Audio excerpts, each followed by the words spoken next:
que sufrió modificaciones de cómo fuera remitido oportunamente por el Departamento Ejecutivo, no por cuestiones que tengan que ver con, o por lo que se había escuchado, que por ahí se buscaba de favorecer a determinada actividad o algo por el estilo en contra de tal vez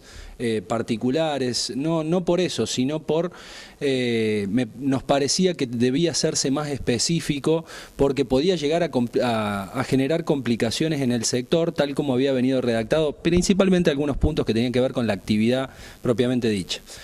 En lo que respecta justamente a este tema, se preveía en el proyecto original,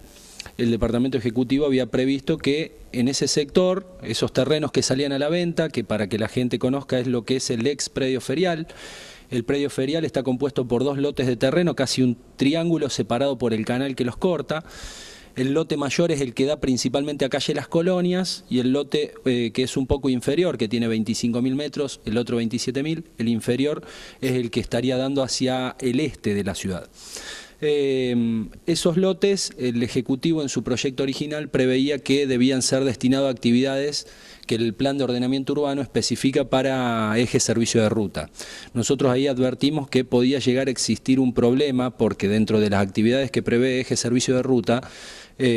podía, por ejemplo, hablarse de una fábrica de aberturas metálicas y no era la idea del sector, porque el sector donde está el ex predio ferial es un sector, según el POU, de RJ1, es decir,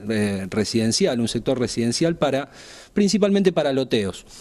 Entonces lo que hicimos fue especificar actividades que sí se permitan en esos terrenos para quien los vaya a adquirir, dentro de lo cual destacamos, bueno, que sea para concesionarias de vehículos o de embarcaciones náuticas, destacamos que puede ser para bancos, entidades financieras, hoteles, restaurantes, paseos de compra, shopping, instituciones dedicadas a la salud, bueno, una serie de actividades y especificando también para quien presentara interés, atento a la zona donde está enclavado los terrenos, como te decía RJ1, la posibilidad de que quien los compre también continuar con un desarrollo urbano, un loteo. Entonces quien lo fuera a adquirir, siempre y cuando cumpla las características que establece el POU, bien podrá comprarlo para lotear. Lo otro que se modificó fue la base que había remitido el Departamento Ejecutivo y que lo había remitido con absoluta amplitud para que lo trabajara el cuerpo, solamente que el Departamento Ejecutivo cumple con la legalidad de mandarlo con una base que había sido especificada por el Consejo de Tasación de la provincia. El Ejecutivo en ese momento, al no poder precisar en base a distintos precios que podían poner las inmobiliarias de la ciudad, recurre, como debe hacerlo por ejemplo para un trámite de expropiación, recurrió al Consejo de Tasación de la provincia para que haga una tasación de esos dos lotes y en definitiva fije el precio según el Consejo de Tasación. El Consejo de Tasación de la provincia había fijado el lote mayor, el de 27.000 metros, había fijado en 3.123.000 pesos el valor,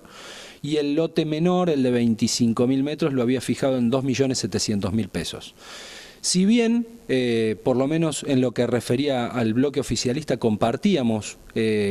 la tasación efectuada por el Consejo de Tasación de la provincia, ¿por qué? Porque lo tomábamos en comparación con lo que habían sido las tasaciones para la expropiación de lo que después se transformó en la autopista, o sea, es decir, las expropiaciones que había efectuado la Nación por intermedio de las tasaciones efectuadas por el Tribunal de Tasación de la Nación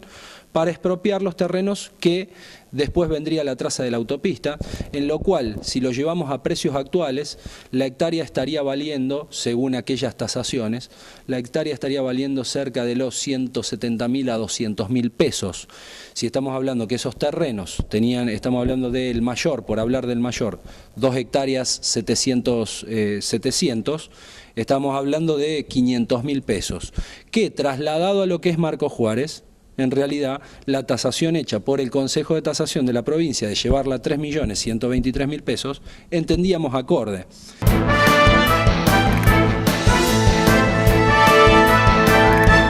Si ese es el valor que obtendría el municipio vendiéndolo como loteo, pongámoslo como precio base y que a partir de allí venga quien pretenda comprarlo a ofrecer justamente para adquirir los terrenos. Fue así que decidimos en definitiva aumentarlo en un 75% para redondear un porcentaje, solamente por eso, porque... El que era 3 millones y pico se va como a 6. 123 da ahora 5.475.000 sí, 5.475.000 pesos, que es un 75% más del valor inicial del que había venido el proyecto del Ejecutivo. Se hicieron esas modificaciones. Otras modificaciones que se hicieron fue respecto de precisar un poquito más el tema de las propuestas de pago. Precisamos que las propuestas de pago sean de contado o en hasta 8 cuotas con un 2% de interés mensual. Determinamos cómo debe ser el proceso de adjudicación en base a estas, como modificamos el tema de las propuestas de pago, modificamos también en consecuencia lo que tenía que ver con el sistema de adjudicación, dando prioridad a quien paga de contado. Si se paga en cuotas, bueno, tendrá que verse si la sumatoria de todas esas cuotas superan en más de 350.000 pesos una oferta de contado. En ese caso se deberá priorizar a quien paga en cuotas. A igualdad de montos se debe estar por quien ofrezca pagar en menor plazo, y a igualdad de ofertas el Departamento Ejecutivo puede llamar a un mejoramiento de precios. Bueno, tiene que ver justamente con el proceso de adjudicación. Después las demás condicionantes tenían que ver también con los que son propios de un proceso licitatorio. No sufrió mayores cambios, pudiendo destacarse también sí que justamente en esa idea del Ejecutivo de no permitir que, por ejemplo, como te había dado al principio el ejemplo de una fábrica de abertura de aluminios, por mencionar alguna nada más, no es que se tenga algo en contra, sino que contrastaría con la zona. Entonces el Ejecutivo había propuesto que quien fuera a comprar debía construir 1.500 metros como mínimo. Entonces nosotros lo que dijimos es, no, si alguien va a hacer el esfuerzo y le determinamos cuáles son las actividades, incluso hasta para lotear, eximimos de esa construcción mínima de 1.500 metros y lo dejamos liberado a quien cumpla con todos los condicionantes y en definitiva pague el precio que se estipuló.